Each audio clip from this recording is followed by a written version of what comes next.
میں تو وہ تعارف کی محتاج نہیں۔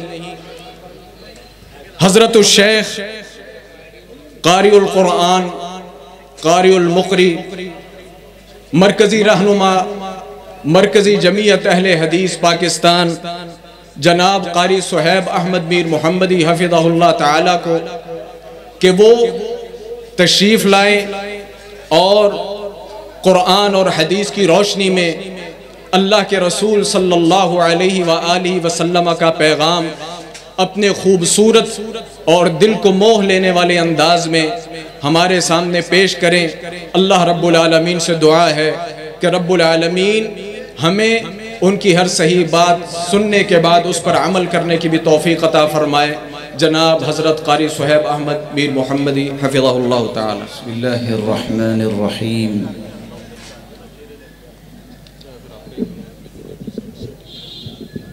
الحمد للہ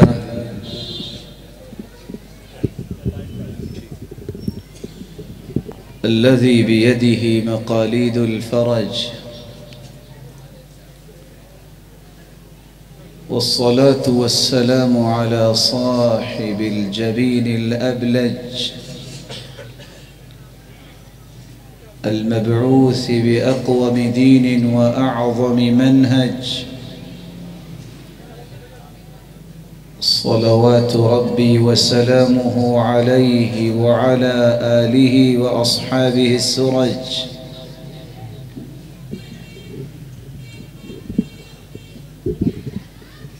أما بعد، فأعوذ بالله من الشيطان الرجيم. لقد من الله على المؤمنين إذ بعث فيهم رسولا من أنفسهم يتلو عليهم آياته ويزكيهم ويعلمهم الكتاب والحكمة وإن كانوا من قبل لفي ضلال مبين. لائق عزت تکریم سامعین مکرم، اللہ ذوالجلال ہم سب کے خالق و مالک اور رازق ہیں، وہی قادر مطلق ہے۔ اس کا احسان عظیم ہے جس نے انسانیت کی تخلیق کے بعد اس کی رشد و ہدایت کے لیے 1,24,000 پیغمبروں کا ایک خوبصورت تسلسل قائم فرمایا۔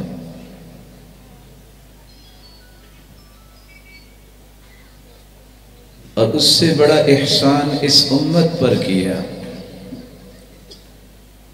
اس امت کے لیے ہادی و مرشد، اس اعلیٰ اور ارفع اور اسما ہستی کو بنا کے بھیجا جسے محمد رسول اللہ صلی اللہ علیہ وسلم کہتے ہیں۔ یہ اس کی عنایت ہے، یہ اس کا فضل ہے، یہ اس کا کرم ہے کہ ہمیں اس مالک الملک نے اس ہستی کے امتی بنایا جس کے بارے میں خود وہ ہستی بیان کرتی ہے، انا سید ولد آدم ولا فخر، لوگوں میں پوری کائنات کا سرتاج ہوں لیکن میں فخر نہیں کرتا کیونکہ فخر میرے مالک کو پسند نہیں۔ ہم اس مبارک ہستی کے امتی ہیں جو ہستی فرمایا کرتی تھی، انا دعوت ابراہیم وآخر من بشر بی عیسی بن مریم، لوگوں میں ابراہیم علیہ السلام کی دعا ہوں اور سب سے آخر میں میرے بارے میں خوشخبری اگر قوم کو سنائی ہے تو عیسیٰ بن مریم علیہ السلام نے سنائی۔ میں اس ہستی کی بات کر رہا ہوں جو ہستی فرمایا کرتی تھی انا قائد المرسلین ولا فخر، لوگوں میں تمام انبیاء اور رسول کا سرتاج اور لیڈر ہوں، لیکن فخر نہیں کرتا، کیونکہ فخر میرے مالک کو پسند نہیں ہے۔ میں اس ہستی کی بات کرنے جا رہا ہوں جو ہستی فرمایا کرتی تھی انا خاتم النبیین وفی روایت اخری وختم بی النبیون، میں آخری پیغمبر ہوں، نبوت کا یہ مبارک سلسلہ میرے ساتھ ختم ہو گیا اور میں اس پر بھی فخر نہیں کرتا، کیونکہ فخر میرے مالک کو پسند نہیں ہے۔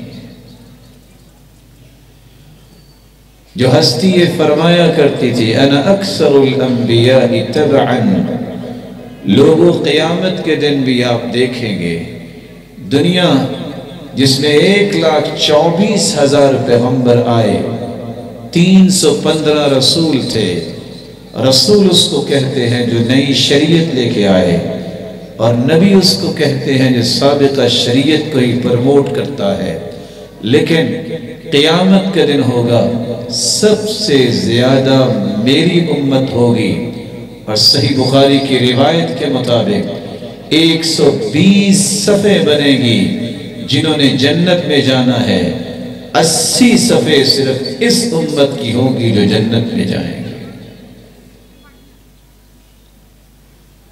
میں اس ہستی کے متعلق چند کلمات پیش کرنے کی سعادت لے رہا ہوں جس ہستی نے فرمایا تھا اعطیت فواتح الکلم اعطیت جوامع الکلم، یہ فصاحت و بلاغت اور بیان و تبیین، توضیح و تفصیل کی وہ گتھیاں سلجھانے کی جو صلاحیت اللہ نے عطا کی ہے تو مجھے عطا کی ہے۔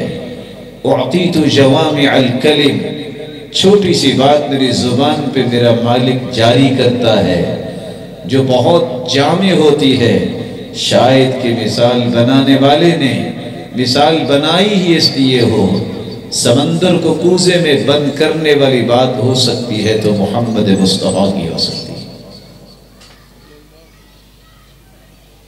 یہ وہ اعلیٰ اور عرفہ ہستی کی بات ہے جو فرمایا کرتی تھی اعطیت مکان التورات السبع الطوال، لوگوں اللہ ذوالجلال نے موسیٰ علیہ السلام پر تورات کو نازل کیا، لیکن پوری تورات کے بدلے میں میرے مالک نے 7 لمبی صورتیں مجھے عطا کر دی۔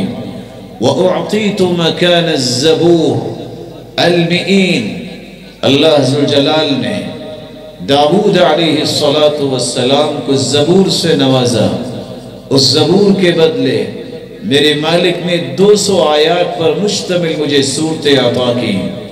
وَأُعْطِيتُ مَكَانَ الْإِنْجِيلِ السَّبْعَ الْمَثَانِي، اللہ ذوالجلال نے عیسیٰ علیہ السلام کو انجیل سے نوازا، اور اس انجیل کے بدلے میرے مالک نے سورۃ الفاتحہ کی 7 مبارک آیات عطا کر دی۔ وَفُضِّلْتُ بِالْمُفَصَّلِ، اور باقی جتنی صورتیں ہیں ان صورتوں کے ساتھ میرے مالک نے مجھے فضیلت سے نواز دیا۔ میں اس مبارک ہستی کے متعلق چند کلمات لے کر شرف لینا چاہ رہا ہوں۔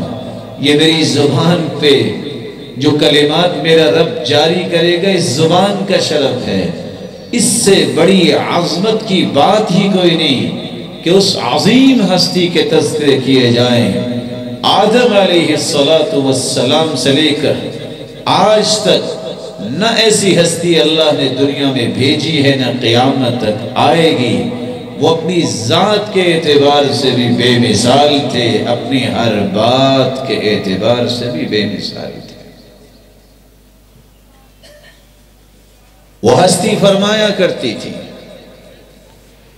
اعطیت الشفاعہ، کسی کو اللہ نے یہ شان عطا نہیں کی، قیامت کا دن ہوگا، ساری دنیا پریشانی کے عالم میں ہوگی، دو فیض آئیں گے، ایک فیض یہ آئے گا وَتَرَى النَّاسَ سُكَارَى وَمَا هُمْ بِسُكَارَى، لوگ کیڑے مکوڑے پتنگوں کی طرف پھیلے ہوئے ہوں گے اور اس قدر پریشانی کے عالم میں ہوں گے، دیکھنے والا کہے گا کہ شاید نشہ کیا ہوا ہے، لیکن نشہ نہیں کیا ہوگا، یہ ہولناکیاں ہوگی قیامت کی۔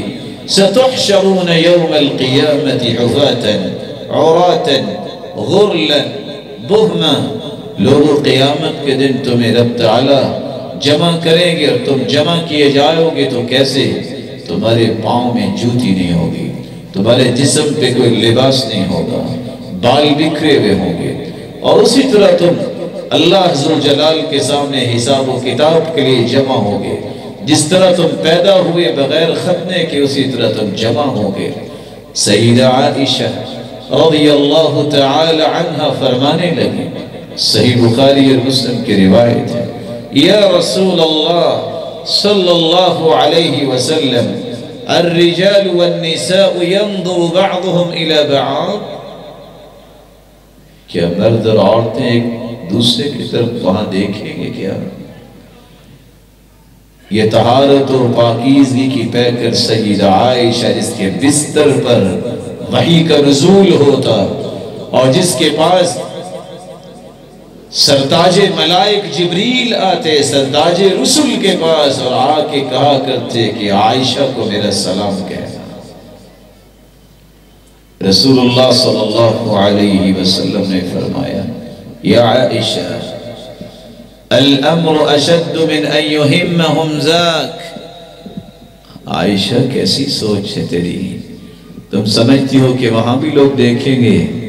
یہ تیری پاکیزگی کی سوچ تو بہت اچھی، لیکن یاد رکھنا معاملہ اس سے بھی بڑھ کے ہوگا، ہر شخص اپنے حساب و کتاب میں پریشان ہوگا، گناہوں کی پاداش میں اسے کیا ہوگا؟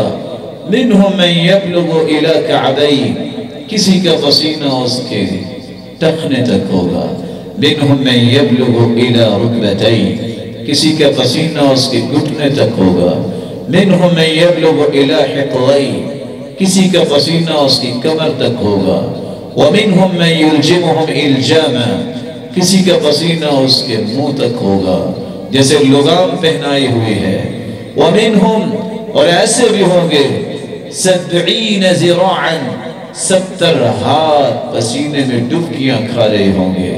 وہاں اگر پوری کائنات کی پریشانی ریزالو ہوگی تو اس کا ایک راستہ بتایا ہے، اور وہ راستہ کیا ہے؟ آدم سے لے کر نوح اور ابراہیم اور موسیٰ اور عیسیٰ علیہم السلام سے ہوتی ہوئی پوری کائنات جمع ہو کے آئے گی سید المرسلین کے پاس، سرتاج رسول کے پاس، اور آ کے یہ گزارش کرے گی آپ ہی ہماری سفارش کریں۔ اللہ کے پیارے پیغمبر نے فرمایا اعطیت الشفاعہ، میں سفارش اور شفاعت کی صلاحیت دیا گیا ہوں، بیدی لواء الحمد، میرے ہی ہاتھ میں اللہ کی تعریف کا جھنڈا ہوگا، آدم فمن سواہ تحت لوائی، آدم علیہ السلام سے لے کر قیامت تک آنے والی آدمیت اور انسانیت بشمول انبیاء میرے ہی جھنڈے تلے ہوں گے، پھر میں اللہ کے عرش کے نیچے سجدہ ریز ہو جاؤں گا، اور میرا رب مجھے اپنی محامد سکھائیں گے، تعریفی کلمات سکھائیں گے جن کو میں اپنی زبان پہ لاؤں گا، پھر میرا مالک فرمائے گا ارفع رأسک وسل تعطى واشفع تشفع، میرے محبوب سر اٹھائیے، مانگیے ہم عطا کریں گے، سفارش کیجئے ہم آپ کی سفارش کو قبول فرمائیں گے۔ اس وقت پھر رسول اللہ صلی اللہ علیہ وسلم کی سفارش سے دنیا کا حساب شروع ہوگا۔ میں اس ہستی کی بات کر رہا ہوں جس ہستی نے فرمایا تھا اعطیت 70 من امتی من لا حساب علیہم، میرے رب نے مجھے یہ انعام دیا ہے، اور یہ صرف میری امت کو انعام ملا ہے۔ میری امت میں سے 70,000 لوگ، مع کل واحد 70,000، پھر ہر ایک کے ساتھ مزید 70,000۔ ان دونوں روایتوں کو جمع کیجئے، صحیح الجامع اور سلسلہ صحیحہ کی روایت ہے۔ 70,000 کو 70,000 سے ملٹیپلائی کیجئے، 4 ارب 90 کروڑ لوگ ایک ہی وقت میں، ان کے چہرے 14ویں رات کی طرح چمک رہے ہوں گے جیسے چاند چمکتا ہے۔ ایک ہی دروازے سے جنت میں داخل ہوں گے، آخذاً بعضهم بعضا، ایک دوسرے کے ہاتھوں میں ہاتھ ڈال کر، اور یہ وہ ہوں گے لا حساب علیہم، میرا مالک میری امت کے ان لوگوں سے حساب بھی نہیں لے گا، بغیر حساب کی جنت میں داخل کر دے۔ اللہم اجعلنا منہم، اللہ ہمیں بھی ایسی لوگوں کی صفوں میں شامل فرما جن کا کوئی حساب نہ ہو۔ میں اس ہستی کے متعلق چند کلمات پیش کرنے کی سعادت لینا چاہتا ہوں، جس ہستی نے فرمایا تھا انا اول من ينشق عنه القبر، لوگوں سب سے پہلے میری ہی قبر مبارک کو کھولا جائے گا۔ انا اول شافع و اول مشفع، لوگوں میں ہی تو ہوں جو سب سے پہلے سفارش کروں گا، اور میں ہی تو ہوں جس کی سب سے پہلے سفارش قبول کی جائے گی۔ انا اول من يأخذ بحلقة باب الجنة فأعقعقها، میں ہی تو ہوں جو سب سے پہلے جنت کے دروازے کو کھٹکھٹاؤں گا۔ انا اول من يقرع باب الجنة، میں ہی تو ہوں جو سب سے پہلے جنت کے دروازے تک پہنچ کے اس کو کھٹکھٹاؤں گا۔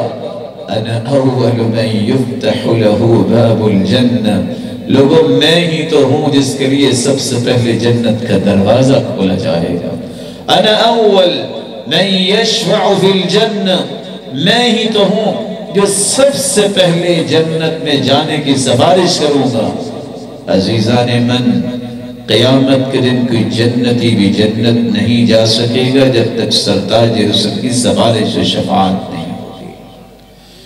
اللہ ہمیں اس ہستی کی سفارش و شفاعت نصیب فرما دے۔ مالک الملک نے اسی لیے تو یہ جو 20 احادیث کا خلاصہ میں نے آپ کے سامنے رکھا، اسی لیے تو پوری انسانیت کے لیے رول ماڈل بنایا، نمونہ بنایا، قدوہ بنایا، اسوہ بنایا۔ تو کس کو بنایا؟ اسی ہستی کو بنایا، اور اسی ہستی کو صرف کائنات کے لیے نمونہ نہیں بنایا، بلکہ اللہ ذوالجلال نے اپنے پیغمبروں سے یہ وعدہ لیا تھا 1,24,000 پیغمبروں سے، یہ بتاؤ جب میرا محبوب آئے گا لَتُؤْمِنُنَّ بِهِ وَلَتَنْصُرُنَّ، اس پر ایمان لاؤ گے، اس کی مدد کرو گے۔ 1,24,000 پیغمبروں نے یہ اقرار کیا تھا کہ اللہ ہم اقرار کرتے ہیں اس پر ایمان لائیں گے اور اس کے مددگار بنیں گے۔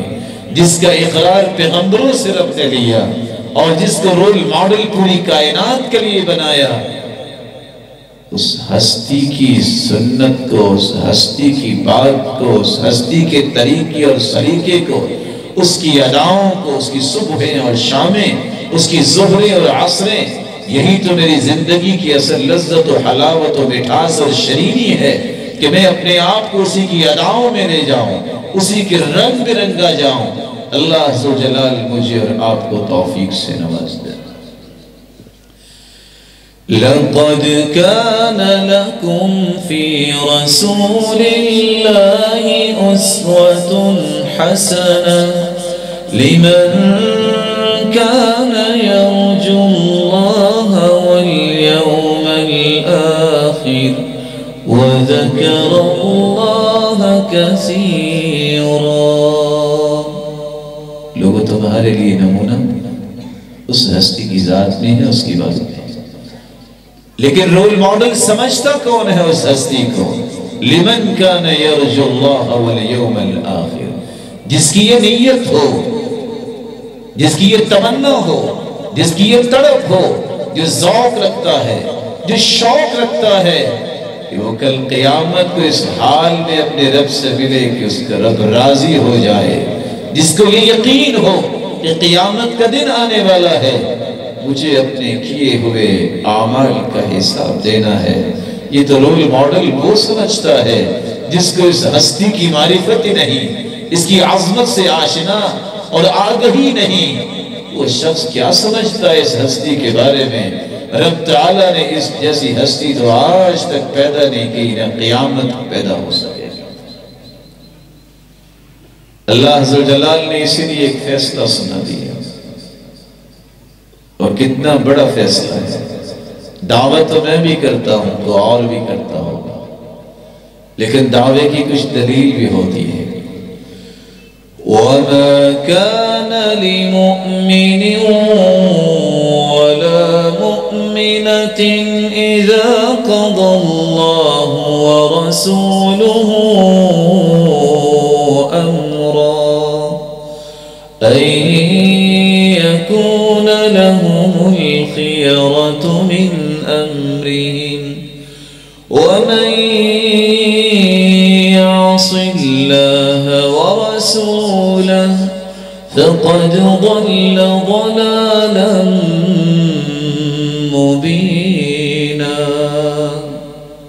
کسی مومن کے لیے جائز نہیں، کسی مومنہ عورت کے لیے جائز نہیں، جس کا تو دعویٰ ہے کہ میں مومن ہوں، اس کے لیے جائز نہیں کہ جب اللہ عز و جلال کا فیصلہ آ جائے قرآن کی شکل میں، جب اس کے محبوب اس عظیم ہستی کا فیصلہ آ جائے حدیث کی شکل میں، پھر وہ اپنی منمانی اور مرضی کرے؟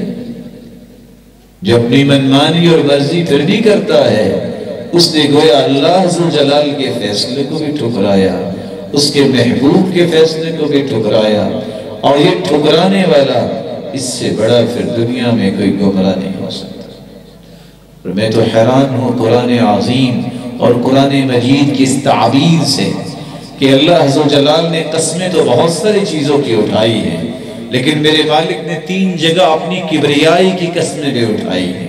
ان میں سے ایک قسم یہ ہے کہ آج میں اور آپ سابقے اور لاحقے لگانے کے شوقین تو بہت ہیں، کسی نے پی ایچ ڈی کی ہو تو لکھتا ہے کہ پی ایچ ڈی ہے، یہ ڈاکٹر ہے، لیکن میرے مالک کے کچھ فیصلے بھی ہیں جس کے تناظر میں مجھے اور آپ کو دیکھنا ہوگا۔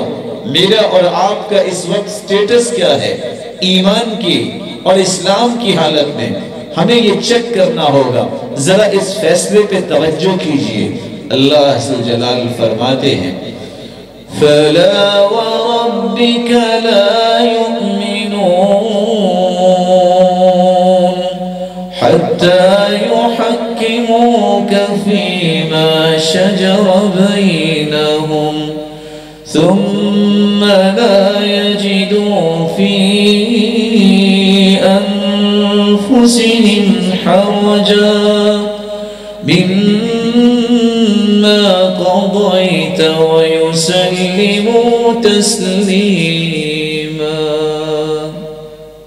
فَلَا وَرَبِّكَ لَا يُؤْمِنُونَ، میرے محبوب تیرے رب کی قسم، انداز میرے پیارے رب کا دیکھیے، میرے محبوب تیرے رب کی قسم، یعنی مجھے تیری کبریائی اور جلالت و عظمت و تقدس کی قسم، میرے محبوب تیری بات کو، تیری زندگی کو، تیرے طور طریقے، تیرے فیصلے کو جب تک کوئی آخری فیصلہ نہ سمجھ لے، کوئی آخری بات نہ سمجھ لے، حرف اخیر نہ سمجھ لے، حتمی فیصلہ نہ سمجھ لے، مجھے میری کبریائی کی قسم وہ میرے نزدیک مومن ہی نہیں۔ اور صرف اس فیصلے کو تسلیم ہی کرنا کافی نہیں، دل کی خوشی، کوئی حرج محسوس نہ کرے۔ اطاعت اسی لیے بولا جاتا ہے، اطاعت طوعن سے ہے، اور طوعن کا مطلب ہے دل کی اتھا گہرائیوں سے خوش ہو کے محمد مصطفیٰ کی بات کو مانا جائے۔ اللہ عز و جلال یہ صلاحیت مجھے اور آپ کو نصیب فرمائے کہ ہم اس ہستی کی ایک ایک ادا کو اپنی زندگی میں ثابت کرنے کی کوشش کریں، اور زندگی کے آخری سانس تک اس کی سنت کے مطابق اپنی زندگی کو ڈھالنے والے بن جائیں۔ آج کی اس مبارک مجلس کا پیغام، جس کے لیے میں صرف 5 گزارشیں آپ کی خدمت میں پیش کروں۔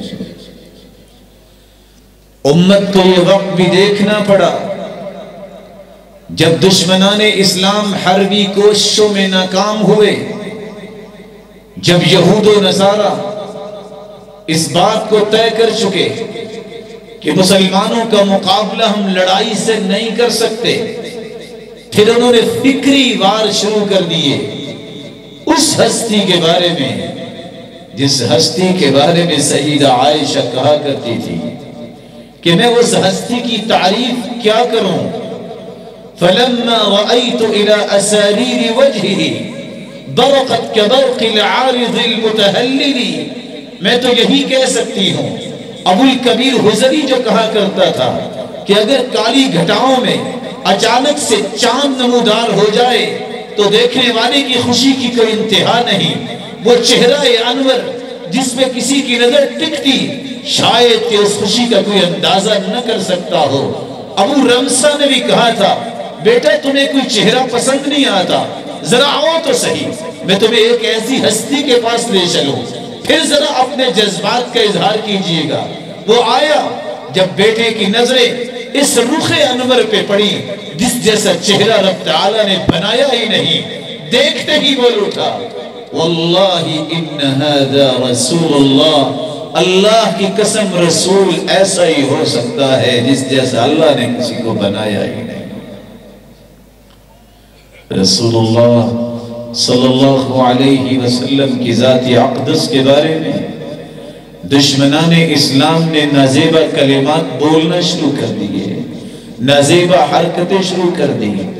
کیسے ہم بینگ مسلم ان سب باتوں کا جواب دے سکتے ہیں؟ بینگ مسلم امت کے اندر انقلاب کیسے آ سکتا ہے؟ بینگ مسلم مجھے اور آپ کو سوچنا ہے اتحاد و اتفاق کن بنیادوں پہ مسلمانوں کو کرنا چاہیے۔ وہ بنیاد وہی ہے جس کو محمد مصطفیٰ اور اس کے مالک اور خالق رب تعالیٰ کی فرامین ہیں، جس کے لیے میں 5 باتیں پیش کروں گا۔ سب سے پہلی بات جواب اس کا یہ ہوگا، جس ہستی کے بارے میں انہوں نے جرت کی ہے اس ہستی کی زندگی کا ایک ایک زاویہ، ایک ایک رویہ مضبوطی سے تھامنا، جہاں میری سعادت ہوگی وہاں ان کے لیے یہ بہترین جواب ہوگا۔ اس ہستی کی زندگی کے کس زاویے کو شروع کیا جائے؟ ایک وہ زاویہ ہے جس کو عبادت کا زاویہ کہتے ہیں۔ کسی ایک زاویے کو بھی شروع کر دے تو ایک مجلس میں اس کو مکمل کرنا تو ممکن نہیں، لیکن صرف اشارہ کیے دیتا ہوں اللہ کے پیارے پیغمبر کی عبادت کیسے تھی۔ رسول اللہ صلی اللہ علیہ وسلم جب پیغمبر بنائے گئے تو وہاں انقلاب لانے کا طریقہ کیا اختیار کیا؟ ایک طرف ابو جہل ہے، ایک طرف سرتاج رسل ہے، چودھری بن کے انقلاب نہیں لائے، رب کے سامنے سجدہ ریز ہو کے انقلاب لائے۔ پھر یہ ہوا ایسی ٹیم تیار کی، 13 اور 14 سال کے دونوں جوانوں نے اس کفر کے برج کو لوٹا دیا۔ کیسے؟ وہ روح پھونکی، وہ صلاحیتیں ان کے اندر ڈالی، جس کے نتیجے میں کفر جو ہے وہ نیست و نابود ہو گیا۔ ایک ایک صلاحیت جو رسول اللہ صلی اللہ علیہ وسلم نے صحابہ کے اندر پیدا کی، اس صلاحیت کی بنیاد عبادت تھی، کیونکہ یہی تو میری اور آپ کی زندگی کا مقصد ہے۔ اور یہاں رک کے ایک فکر سمجھیے، مالک الملک نے انسان کو 2 چیزوں کا مرکب بنایا ہے، ایک جسم ہے، ایک روح ہے۔ جسم کو رب تعالیٰ نے مٹی سے بنایا ہے اور اس کی غذا اور اس کی ضروریات اور اس کی نشو و نما کے لیے جو ضرورت ہے اس کا بندوبست بھی اللہ نے مٹی سے کیا ہے۔ روح چونکہ رب نے آسمانوں سے بھیجی ہے اور اس روح کی غذا اور اس کی ضروریات کو پورا کرنے کے لیے اللہ تعالیٰ نے اس کی خوراک بھی آسمانوں سے بھیجی ہے، جس کو وحی کہتے ہیں، قرآن کہتے ہیں۔ اور یہ بھی ایک حقیقت ہے، جسم ایک نہ ایک دن مٹی میں ہی واپس چلا جائے گا. کل شیء یرجع الی اصلہ، ہر چیز اپنے اصل کی طرف پلٹ کے جاتی ہے، اور روح کو واپس جانے کے لیے طاقت کی ضرورت ہے. طاقت کیسے آئے گی؟ جب اس روح کی غذا کا خیال کیا جائے گا. جس طرح جسم کی غذا کا خیال نہ کیا جائے تو جسم بیمار ہوتا ہے، اس طرح روح کی غذا کا خیال نہ کیا جائے تو روح بیمار ہوتا ہے. جسم یہ تو دفنانے کے بعد، بلکہ دفنانے سے پہلے اگر جسم اور روح کا رشتہ توڑ دیا جائے تو جسم کی کوئی قیمت نہیں رہتی. میرے بھائی، میرے معزز، میرے مکرم، میرے محتشم، میرے معزز، اصل قیمت تو پتہ چلی کہ روح کے ساتھ ہے. باپ بھی کہہ رہا ہوتا ہے ذرا جلدی کیجئے، لوگوں نے جنازے کے بعد واپس جانا ہے. بیٹا بھی کہہ رہا ہوتا ہے انکل ذرا دفنانے کی جلدی کر لیجئے، کچھ لوگوں نے واپس جانا ہے. آج میں اپنے جسم کی ہی نمائش پہ لگا رہا، مجھے اپنی روح کا خیال ہی نہ رہا. یاد رکھنا، جسم جب مٹی میں جائے گا تو شاید مٹی کی پہلی تہ میں ہوتا ہے، لیکن روح اگر نیک ہوا، اگر اس کی غذا کا خیال کیا گیا تو ہر آسمان پہ اس کے لیے خوش آمدید کہا جائے گا اور آخر جنت کا مہمان بن جائے گا. لیکن اگر غذا کا خیال نہ کیا گیا تو ساتوں زمینوں کے نیچے سجین نامی جیل میں اس کو قیدی بنا دیا جائے. آ جائیے، اگر دشمنوں کا جواب دینا ہے تو اس کے لیے پہلا کام کیجئے، اس مبارک ہستی کی عبادات کو اپنی عبادات میں شامل کر لیجئے. رسول اکرم صلی اللہ علیہ وسلم نماز کس طرح پڑھتے تھے؟ 5 نمازیں پڑھتے. صرف امت کو 5 نمازیں کہیں اور ساتھ فرمایا 10 نمازیں خود پڑھ کے دکھائیں. آپ نے زندگی بھر فجر کی سنتیں نہیں چھوڑی. فرمایا رکعتا الفجر خیر من الدنیا وما فیہا، یہ فجر سے پہلے 2 رکعتیں دنیا وما فیہا سے افضل ہیں. سفر ہو، حضر ہو، سرتاج رسول نے نہ فجر کی سنتیں چھوڑی ہیں نہ وتر چھوڑا ہے. آپ نے 5 فرائض کے بعد امت کو یہ خوشخبری سنائی، من صلی 12 رکعہ فی یوم ولیلہ بنی لہ بیت فی الجنہ. جو 12 رکعتیں پڑھ لیتا ہے، 4 قبل الظہر، 4 ظہر سے پہلے، ورکعتین بعدہا، 2 ظہر کے بعد، ورکعتین قبل بعد صلاة المغرب، 2 مغرب کے بعد، ورکعتین بعد العشاء، 2 عشاء کے بعد، ورکعتین قبل صلاة الفجر، اور 2 فجر سے پہلے رب تعالیٰ اس کا جنت میں گھر بنا دیتے ہیں.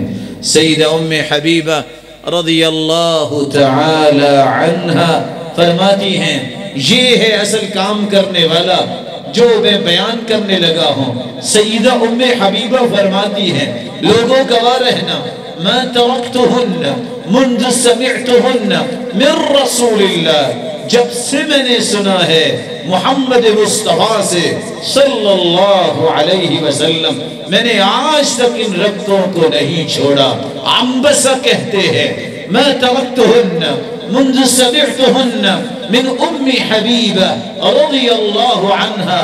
لوگوں گواہ رہنا، میں نے جب سے یہ حدیث سیدہ ام حبیبہ رضی اللہ عنہا سے سنی ہے آج تک یہ رکھتے نہیں چھوڑی.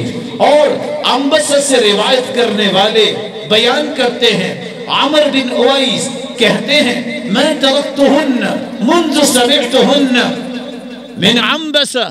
لوگوں گواہ رہنا، جب سے میں نے عنبسہ سے یہ بات سنی ہے آج تک میں نے یہ رکھتے نہیں چھوڑی. اور کہنے والے نے کتنی خوبصورت بات نقل کی ہے.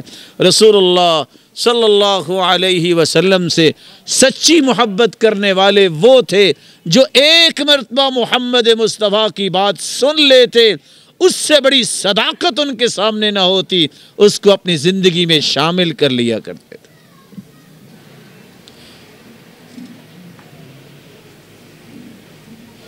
نعمان بن سلیم رضی اللہ تعالی عنہ فرماتے ہیں ما ترکتہن منذ سمعتہن بن عمر بن اویس، لوگوں گواہ رہنا جس طرح سیدہ ام حبیبہ نے جب سے سنا ان رگتوں کو نہیں چھوڑا، جس طرح عنبسہ نے جب سے یہ حدیث سنی ان رگتوں کو نہیں چھوڑا، جب سے عمر نے اس حدیث کو سنا ان رگتوں کو نہیں چھوڑا۔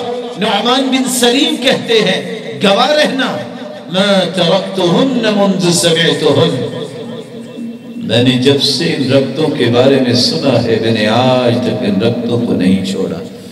دیانتداری سے سوچئے گا میرے مکرم بھائیوں، آج 25 سال کی نوکری کے بعد بھی کچھ لوگ بیچارے گھر نہیں بنا سکتے، ان کی قبریں پہلے بن جاتی ہیں۔ اللہ سب کے لیے آسانیاں فرما دے، لیکن کتنا خوش نصیب ہے مسلمان، یہ دن میں 12 رکعتیں پڑھ لے، رب تعالیٰ جنت میں گھر بنوا دیتے ہیں۔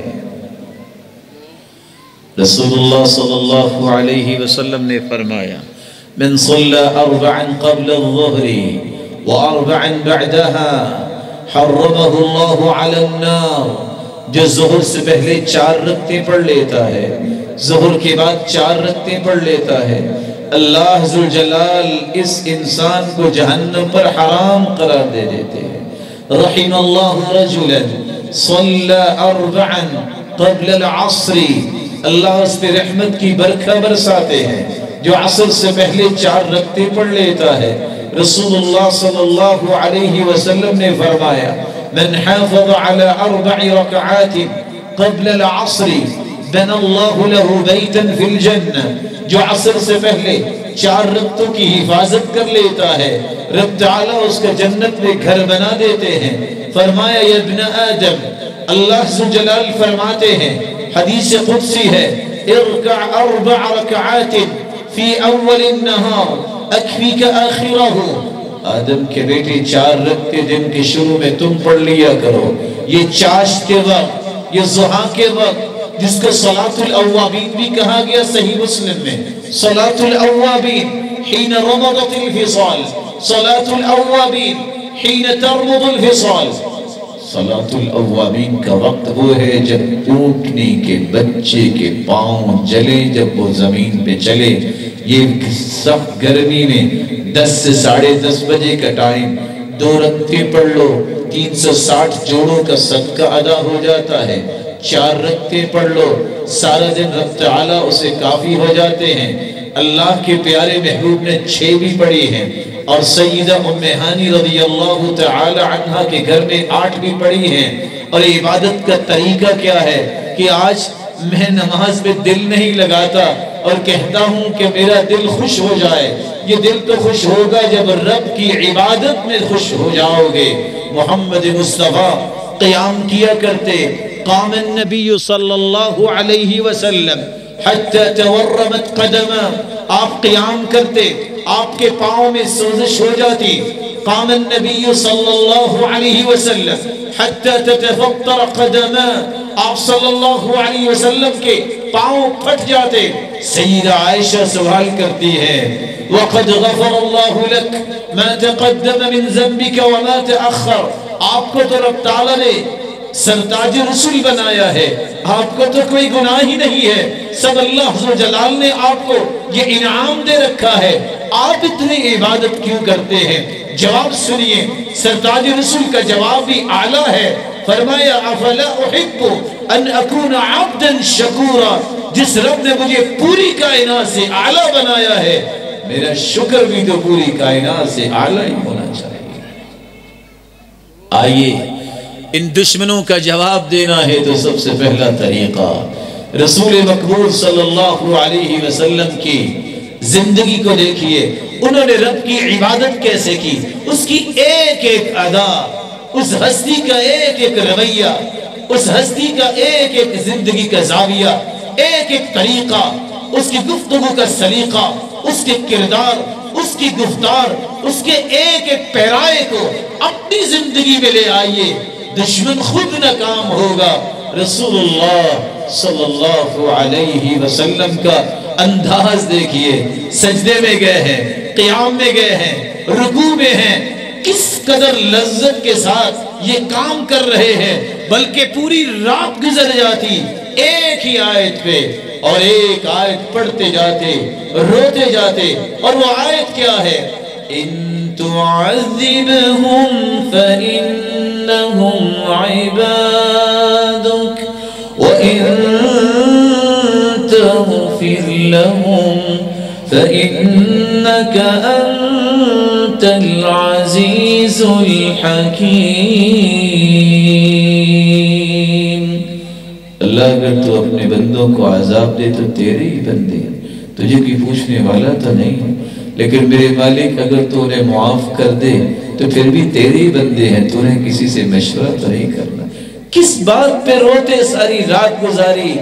کہ امت عذاب سے بچ جائے، امت عذاب سے بچ جائے۔ یہ رسول اللہ صلی اللہ علیہ وسلم کا فکر تھا۔ اس فکر کو اپنے اندر میں اور آپ اگر پیدا کر لیں، میں کیسے آگ سے بچ سکتا ہوں، میں اپنے بچوں کو کیسے آگ سے بچا سکتا ہوں، یہی تو علم کا معنی ہے جس کے بارے میں رسول مقبول صلی اللہ علیہ وسلم نے نصیحت کی تھی، عمل بھی کر کے دکھایا۔ نماز فجر سے فارغ ہوتے آپ یہ دعا کیا کرتے، اللہم انی اسألک علما نافعا، اللہ میں تجھ سے سوال کرتا ہوں ایسے علم کا جو مجھے نفع دے، جو میرے گھر والوں کے لیے نفع مند بن جائے، جو میرے خاندان کے لیے، میرے قبیلے کے لیے، میری بستی اور محلے اور شہر کے لیے، میرے معاشرے کے لیے، میری قوم و ملت کے لیے نفع والا بن جائے۔ وَرِزْقًا طَيِّبًا، میرے مالک جہاں نفع مند علم کا سوال کرتا ہوں وہاں میرا دوسرا سوال یہ ہے، کھانا تو ہے، پینا تو ہے، یہ زندگی کے حصے ہیں، لیکن مالک حلال کھلانا، حلال ہی پلانا، ایسا رزق عطا فرما جس میں حرام کا شبہ بھی نہ ہو۔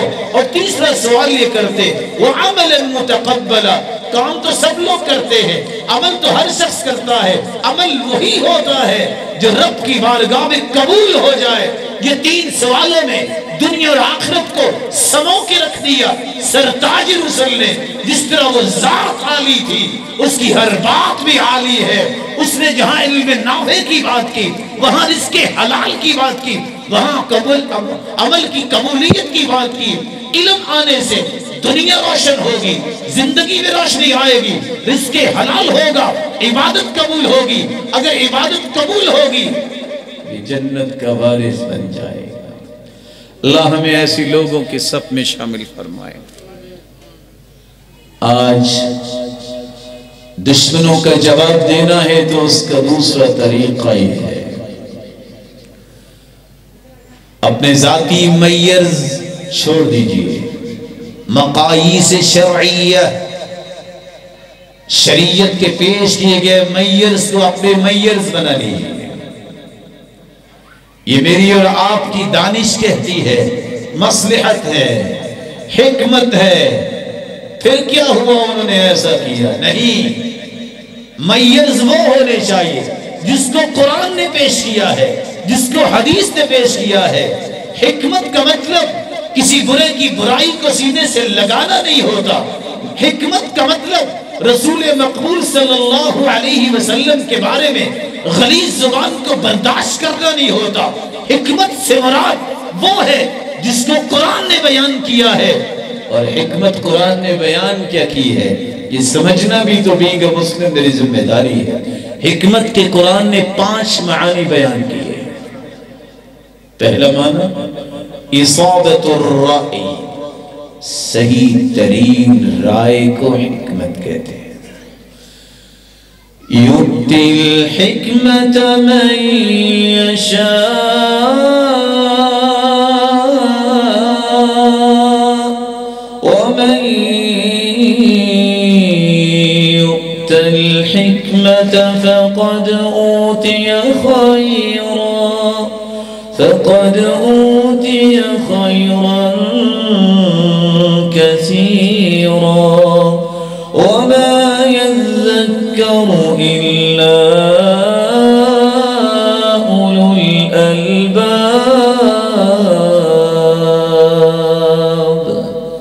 جس کو اللہ عز و جلال نے حکمت سے نواز دیا، اس کے دامن میں دنیا جہان کی خیر و برکت کو جمع کر دیا۔ وہ حکمت کیا ہے؟ اصابت الرأی، عبداللہ ابن عباس رضی اللہ تعالی عنہ فرماتے ہیں صحیح ترین رائے اور بات کو حکمت کہتے ہیں، اور صحیح ترین رائے اور بات وہی ہو سکتی ہے جو قرآن و سنت کے تابع ہو، جس کو اللہ نے وحی بنا کے اتارا، جس کو محمد مصطفیٰ کی زبان پہ جاری فرما دیا۔ حکمت کا دوسرا معنی گہری بصیرت اور گہری فہم کو حکمت کہتے ہیں۔ قرآن کی زبان میں سنیے، اللہ ذو جلال فرماتے ہیں وَلَقَدْ آتَيْنَا لُقْمَانَ الْحِكْمَةَ أَنِ اشْكُرْ لِلَّهِ وَمَنْ يَشْكُرْ فَإِنَّمَا يَشْكُرُ لِنَفْسِهِ وَمَنْ كَفَرَ فَإِنَّ اللَّهَ غَنِيٌّ حَمِيدٌ۔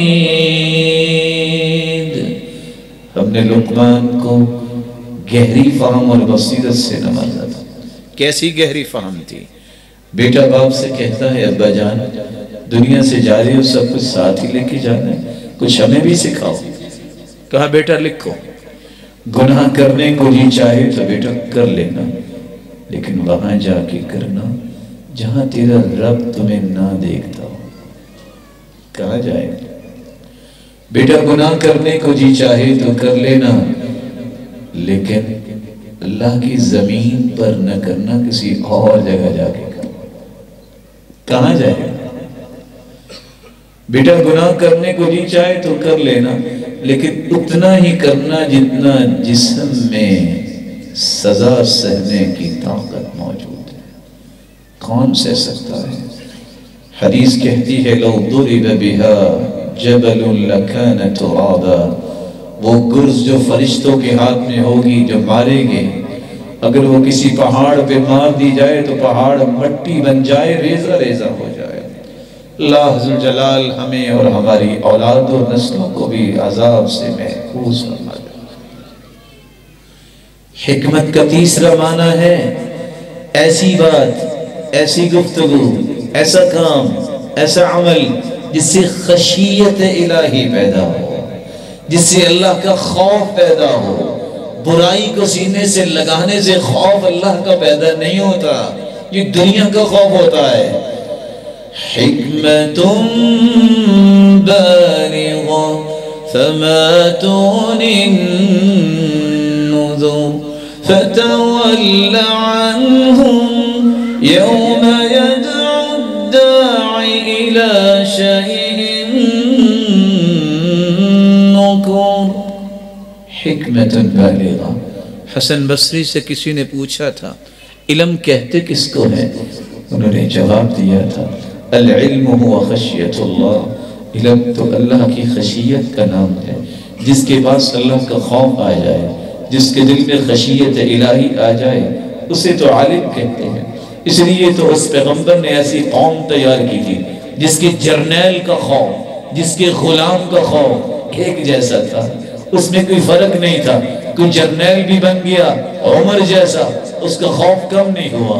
کوئی غلام بھی ہے تو اس کا خوف کا درجہ لو نہیں ہے، بلکہ بکریوں کے چرواہے سے عبداللہ ابن مسعود کہتے ہیں ایک جانور دے دو، کہا نہیں میرے مالک نے منع کیا ہے۔ کہا مالک کون سا دیکھ رہا ہے، پیسے لے لو، اس کی قیمت لے لو، اور کہنا اس کو بھیڑیا کھا گیا ہے۔ اس نے کہا سنو میرا مالک تو نہیں دیکھ رہا، لیکن میرے مالک کا مالک تو دیکھ رہا ہے۔ جہاں خشیت کی یہ حالت ہو وہاں پھر رب تعالیٰ نے فیصلہ بھی تو جو کیا ہے وہی تو فیصلہ ہے رضی اللہ عنہم ورضوا عنہ، اللہ ان سے راضی ہو گئے، وہ اللہ ذو جلال کے فیصلوں پر راضی ہو گئے۔ خشیت الہی یہ تیسرا معنی ہے حکمت کا۔ ہر وہ بات اختیار کرو جس میں اللہ کی خشیت اور خوف انسان میں پیدا ہو۔ چوتھا حکمت کا معنی، حکمت سرتاج رسول کی بات کو بھی کہتے ہیں، اس ہستی کے طریقے کو بھی حکمت کہتے ہیں۔ وَأَنزَلَ اللَّهُ عَلَيْكَ الْكِتَابَ وَالْحِكْمَةَ وَعَلَّمَكَ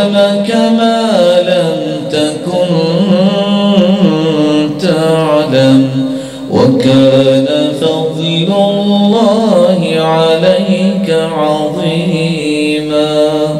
یاد کرو اس نعمت کو، تمہارے رب نے تمہارے لیے قرآن بھی اتارا اور حکمت بھی اتاری. یہ اس کا فضل ہے جس کو یہ دونوں نعمتیں عطا کر دے. اس کے فضل اور امتنان و احسان اور اس کے کرم، اس کی توفیق اور اس کی عنایت پر اس کا شکر ادا کیا کرو. جس نے دستور حیات، جس نے آئین زندگی کا، جس نے کانسٹیٹیوشن کے طور پہ قرآن دیا اور اس کی وضاحت کرنے کے لیے محمد مصطفیٰ جیسی ہستی کو مبعوث کیا. پانچواں اور آخری حکمت کا معنی یہ ہے، حکمت سے مراد نبوت ہے. وشددنا ملكه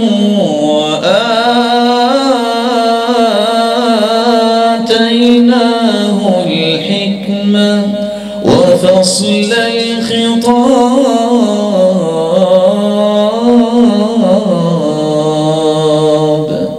داؤد علیہ السلام کی حکومت کو بھی ہم نے مضبوط کیا اور اسے نبوت سے بھی نوازا اور اسے فصل الخطاب، بیان کرنے کا انداز بھی ہم نے عطا کیا. تو حکمت وہ ہوتی ہے جو نبوت کے کردار اور گفتار کی روشنی میں کام ہو، جو رسول اللہ صلی اللہ علیہ وسلم کے طریقے کے مطابق ہو، جو اس کی سنت کے مطابق ہو.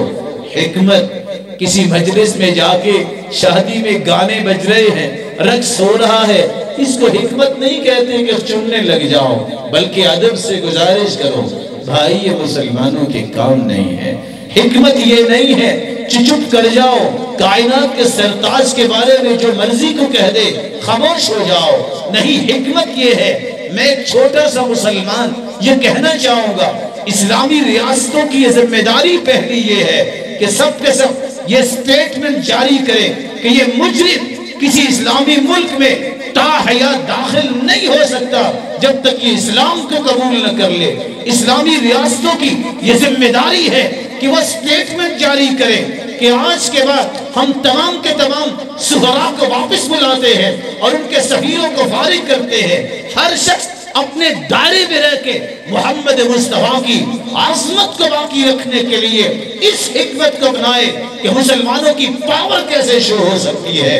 جس طرح عام رویے میں مجھے اور آپ کو رسول اللہ صلی اللہ علیہ وسلم کے نمونے، رویے اور زاویے اپنی زندگی میں اور زیادہ مضبوط کرنے ہوں گے، وہاں یہ دو کام اسلامی ریاستوں کے ہیں. چوتھا کام ان مال و زر رکھنے والوں کا ہے. اگر پازیٹیو تھنکنگ ان کے پاس ہے تو آئیں، میدان خالی ہے. ڈینش میں یہ کام ہوا جب وہاں اللہ کے رسول کے خاکے بنائے گئے. کس قدر عظیم وہ لوگ تھے جنہوں نے ڈنمارک کی زبان میں ڈینش میں اللہ کے رسول کی سیرت اور مختلف کتابوں کے تراجم کروائے، ان تک پہنچائے. خاکے بنانے والے بھی مسلمان ہو گئے. آؤ اللہ کے رسول کی سیرت کو مختلف زبانوں میں چھپوا کر دشمنوں تک بھی پہنچاؤ. ایک مرتبہ اس ہستی کے بارے میں پڑھے تو صحیح. ہو ہی نہیں سکتا کہ کوئی اس کو ماننے کے لیے تیار نہ ہو، کیونکہ چشم فلک نے آج تک ایسی ہستی کا دیدار ہی نہیں کیا. اور پانچواں کام جس میں آج سارے ہی جمع ہیں، لیکن کچھ لوگ کہتے ہیں کیا کریں، سوشل ڈسٹنس تو کرنے کے لیے ہمیں کہا جاتا ہے، ہم کرتے ہیں، احتیاط کرو، لیکن سوشل بائیکاٹ بھی ہونا چاہیے. میں کیسے زندہ نہیں رہ سکتا ان کی چیزوں کے بغیر؟ میں کیسے زندہ نہیں رہ سکتا کہ میں اللہ کے رسول کی صداقت و عدالت، اس کی عظمت، اس کی حفاظت کے لیے میں صبر نہیں کر سکتا؟ کیا عمر کے پاس آئے تھے لوگ، گوشت بہت مہنگا ہے، کہا سستا تم نے کرنا ہے کرو، کہا ہم تو کھانے والے ہیں، یہ سستا وہ کرے جو بیچنے والے ہیں. کہا تم ایک مہینہ نہ خریدو تو خود سستا ہو جائے گا. ہر چیز کی قیمت خود ہم بڑھاتے ہیں. ایک مرتبہ بائیکاٹ کر کے تو دیکھو اور راز سمجھیے. ایسے مجرم نہ ان کو دین سے تعلق ہوتا ہے، نہ واسطہ ہوتا ہے، نہ اخلاقیات کو سمجھتے ہیں اور نہ ہی کسی قوم کو سمجھتے ہیں. اور رأسمالیون ان کی نظر صرف پروفٹس پہ ہوتی ہے. جہاں پروفٹس پہ ضرب آتی ہے وہاں وہ لوگ گھٹنے ٹیکتے ہیں. یہ تو تاریخ ہے، اس کے بارے میں تو جاننا چاہیے. آپ تھوڑا سا جھٹکا دیکھیں تو دیکھیں کس طرح مانتے ہیں کہ نہیں مانتے. لیکن کون کرے گا؟ جس کو اللہ نے یہ غیرت عطا کی۔ امام مالک سے ہارون الرشید نے پوچھا تھا بتائیے اس امت کے بارے میں جس کے پیغمبر کے بارے میں زبان کھولی جائے، تو امام مالک نے کہا تھا اس امت کو زندہ رہنے کی کس نے اجازت دی؟ جس کے پیغمبر پہ باتیں کی جائیں اور وہ زندہ بھی ہو اور خاموش رہے۔ اللہ عز و جلال ہمیں وہ غیرت عطا کرے جو غیرت صحابہ کرام کے اندر اللہ نے رکھی تھی۔ ان دشمنوں کے جواب کا تیسرا طریقہ، عبادات کو بہتر بنانے کے بعد، سنت کے ہر کام کو اختیار کرنے کے بعد، اپنے میرز کو چھوڑ کر مقاییس شرعیہ، شریعت کے بنائے ہوئے میرز کو اختیار کیجئے، بناوٹی مسلطوں کی طرف مت جائیے۔ قرآن کی سٹیٹمنٹ سنیے، لا يقاتلونكم جميعا الا في قرى محصنة او من وراء جدر بأسهم بينهم شديد تحسبهم جميعا وقلوبهم شتى۔ سنو مسلمانوں، بزدل نہ بنو، کبھی بھی کافر تمہارا سامنا نہیں کر سکتے۔ جب بھی تم پہ وار کریں گے قلعے میں بند ہو کر یا دیواروں کی اوٹ میں تاریخ کی ورق گردانی کیجئے۔ جب بھی دیکھا، چشم فلک نے دیکھا، دشمن آئے، دیواریں بنا کے آئے اور قلعوں میں چھپ کے حملے کیے، جب بھی مسلمانوں کا سامنا کیا نیست و نابود ہو گئے۔ اللہ عز و جلال نے مسلمانوں کو ہی فتح دی۔ آج بھی اگر ایمان ہمارا مضبوط ہے تو ہمیں بزدل نہیں بننا چاہیے۔ زندگی کی ہر فورم پہ دشمن کی آنکھوں میں آنکھیں ڈال کر مسلمان جرأت کا اظہار کرتا ہے۔ کس نبی کے امتی ہو جس کے صحابہ موت کی تلاش میں ہوتے، موت آگے آگے ہوتی اور صحابہ پیچھے ہوتے، چار پائی پہ لیٹے خالد بن ولید کہہ رہے تھے جاؤ میرا پیغام بزدلوں کو پہنچا دو، جو بزدلی کرتے ہوئے میدان میں نہیں اترتے، اور کہہ دو وَلَا نَامَتْ عُيُونُ الْجُبَنَا، ان بزدلوں کو کبھی نیند نہیں آتی۔ آج میرے جسم کو دیکھو، ایک بالشت کا حصہ بھی خالی نہیں جہاں تیر کا نشان نہ ہو، جہاں تلوار کا نشان نہ ہو۔ پہنچاؤ میری بات ان کو کہ میں میدانوں میں اترتا تھا، موت آگے آگے ہوتی تھی، میں پیچھے پیچھے ہوتا تھا، میں مانگتا تھا مجھے شہادت مل جائے۔ آج گھر میں ہوں اور موت آ رہی ہے۔ سچ کہا تھا اللہ کے رسول نے، من طلب الشہادت بالصدق، جو سچے دل سے شہادت کی تمنا کرتا ہے، بلغہ اللہ ولو مات علی فراشی، وہ اپنے بستر پر بھی فوت ہو جائے تو رب تعالیٰ اسے شہادت نصیب فرما دے گا۔ مسلمانوں کو تیسرا کام یہ کرنا ہوگا دشمن کا جواب دینے کے لیے، اور اس بات پہ بھی تھوڑی سی توجہ چاہوں گا، اپنے مہربانوں سے اپنے اندر عدالت پیدا کریں۔ عدل یہ وہ صلاحیت ہے جو کسی قوم کو بلند کرنے کے لیے کافی ہوتی ہے۔ زندگی کے تین زاویوں میں عدل، قولی عدل، عملی عدل، محبت و نفرت کا معیار عدل۔ وَإِذَا قُلْتُمْ فَعْدِلُوا وَلَوْ كَانَ ذَا قُرْبَى وَبِعَهْدِ اللَّهِ أَوْفُوا۔ جب بھی بات کیا کرو عدل کی بات کیا کرو، عدل کو مت چھوڑو۔ میری اور آپ کی بات میں جب عدل آ گیا سمجھ لو کہ انقلاب کی راہیں ہموار ہو گئی۔ رسول اکرم صلی اللہ علیہ وسلم نے یہی کام کروایا تھا۔ سعد مسلمان ہوئے جب ان کی عمر 30 سال کے قریب تھی، جب فوت ہوئے تو 36 سال کے قریب عمر تھی۔ گنتی کے 6 سال زندگی گزاری، 6 سال۔ 6 سال میں کتنا پیارا ایمان ہوگا۔ نہ فوت ہوئے، نہ قبر میں گئے، نہ حشر میں، نہ پل صراط سے گزرے۔ سرتاج رسول نے فرمایا ایک دن بیٹھے بیٹھے سیطلو علیکم الان رجل من هذا الفج من اہل الجنہ، اور کسی نے جنتی دیکھنا ہے تو ایک ہستی آ رہی ہے، اس کو دیکھ لینا۔ دیکھا تو سعد رضی اللہ تعالیٰ نے تشریف لایا۔ جنت کی بشارت ملی۔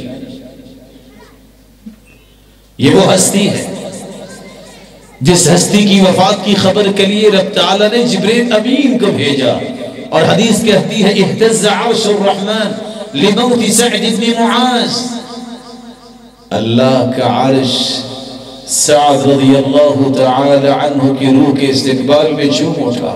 یہ وہ ہستی ہے جس ہستی کے جنازے کے لیے رب تعالیٰ نے آسمانوں سے 70,000 فرشتوں کو اتارا تھا۔ یہ 3 انعام کیسے ملے، اس کا سبب بھی سمجھیے۔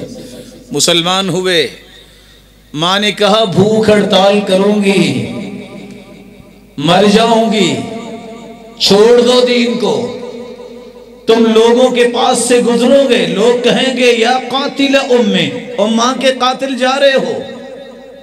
کہا یمّا، میری پیاری ماں، میں دین نہیں چھوڑ سکتا، تم کھانا کھا لو، ایسا نہ کرو۔ ماں نہیں مانی۔ جب وہ وقت آیا، شاید کہ جس وقت پہ رب تعالیٰ کو سمجھانا چاہتے تھے، ماں نے کچھ نہیں کھایا۔ سعد نے دیکھا کہ معاملہ تو بگڑ رہا ہے، اٹھ کے آئے اور آ کے کہتے ہیں یا امّا، او میری پیاری ماں، لو ان لکی 100 نفس تخرج امامی نفسا نفسا، میری ماں تم بہت پیاری ہو میرے لیے، لیکن ایک بات کہنا چاہتا ہوں، اللہ نے ایک جان دی ہے، اگر 100 جانیں بھی اللہ عطا کر دے اور ایک ایک کر کے 100 کی 100 جانیں میری آنکھوں کے سامنے نکل جائے، میری ماں میں برداشت کر لوں گا، میں اللہ کے پیارے پیغمبر کا دین نہیں چھوڑ سکتا۔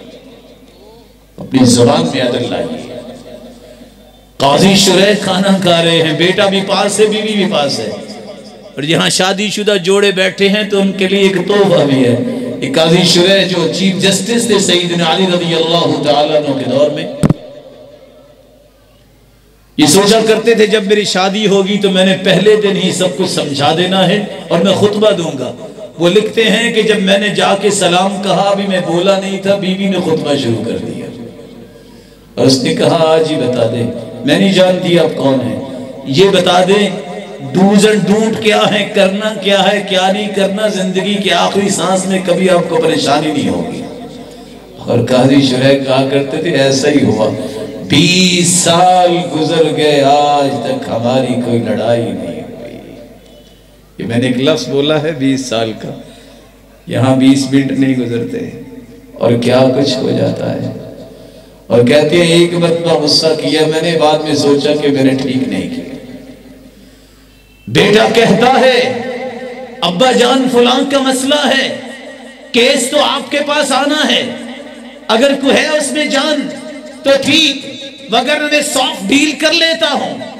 ماں نے کہا دیکھنا یہ کہیں آپ کو بلیک میل نہ کرے۔ کہا بیٹے کیس آنے دو میرے پاس۔ کیس آیا، دلائل سنے، بیٹے کے خلاف فیصلہ دے دیا۔ بیٹا مچلتا ہے، اچلتا ہے، ابا جان میں ہی برا تھا۔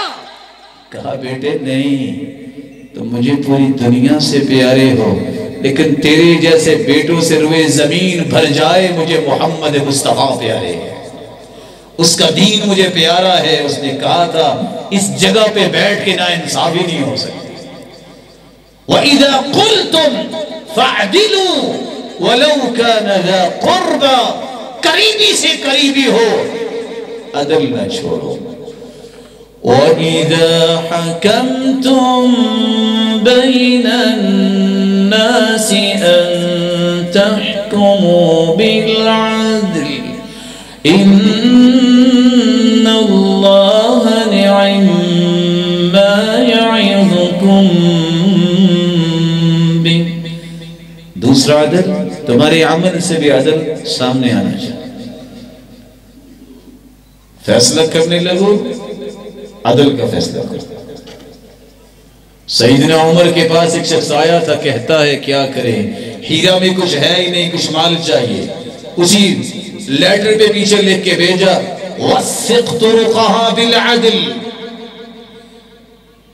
جہاں رہتے ہو گورنری کرنی تمہیں آتی ہے، اس کے راستوں کو عدل سے بھر دو، تمہیں پیسے کی ضرورت نہیں۔ اگلا سال آیا، اسی جگہ سے جہاں شکایت آئی تھی کہ مال نہیں ہے، وہاں ڈھیروں ڈھیر مال آ گیا۔ سبب کیا تھا؟ جس معاشرے میں عدل آتا ہے وہ قوم کبھی بھوک کا شکار نہیں ہوتی۔ قولی عدل، عملی عدل، اور تیسرا عدل جس کا میں اشارہ کر رہا ہوں، مسلمانوں تم سب مسلمان ہو تو اپنے اندر محبت و احترام پیدا کرو، چھوڑ دو ذاتی آراء اور لڑائیوں کو۔ تم مسلمان ہو، مسلمان یہ سلامتی سے ہے، سلامتی کو پسند کیا کرو۔ اور امام احمد بن حنبل کی بات میں آپ کی خدمت میں پیش کیے دیتا ہوں، کس قدر یہ عظیم انسان تھا، 40,000 حدیثوں کا تحفہ پیش کرنے والا۔ وہ کہا کرتا تھا میری بات تو سنو، الآراء للإعلام ولیست للإلزام، رائے جب پیش کی جاتی ہے تو خبر دینے کے لیے، کسی پہ ٹھونسنے کے لیے نہیں ہوتی۔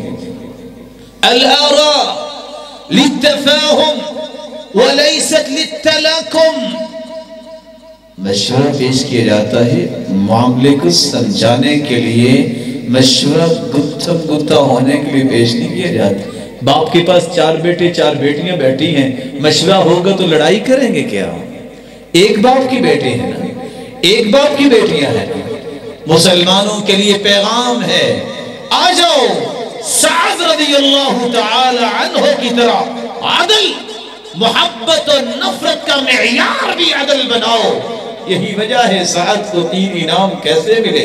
جب ایک صحابی ان کے گھر میں گئے تو انہوں نے کہا تھا میں دیکھنے آیا تھا کہ آپ کو اتنے بڑے انعامات مل گئے، جنت کی جس کو بشارت مل گئی ہے اس سے بڑا انعام کیا؟ راز کیا ہے؟ تہجد آپ بھی پڑھتے ہیں، میں بھی پڑھتا ہوں، کوئی فرق نہیں دیکھا۔